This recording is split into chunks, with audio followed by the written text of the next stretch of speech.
এই গাছটাকে আমার আপাতত ছোট একটা প্লাস্টিকের গ্লাসের মধ্যে রাখবো। গ্লাসের তলাটা ফুটো করে নিয়েছি, জলটা। নমস্কার। এইটা আমার গত বছরের চন্দ্রমল্লিকা গাছ।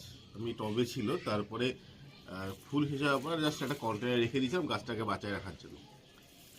এই গাছটা থেকে দেখুন সাইডে অনেক ডাল ডাল কাটা আছে, সব ডাল কাটা আছে।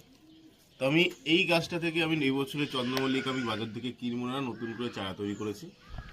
তো এইখান থেকে আমি ডালটাকে কেটে বালির মধ্যে আমি এই গাছটাকে রেখে দিয়েছিলাম। তো এখন হচ্ছে আমাকে এখান থেকে তুলে রিপোর্টিং করতে হবে। দেখুন প্রত্যেকটা ডাল থেকে শিকড় বেরিয়ে গেছে।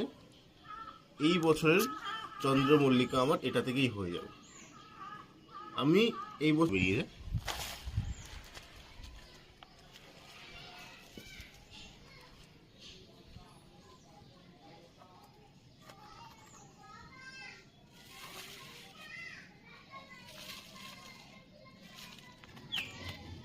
বাড়িতে যদি একবার চন্দ্রমল্লিকা আনা হয় তাহলে আর পরের বার আর কিনতে লাগে না। সব থেকে বড় জিনিস সেটা দিয়ে দেখি।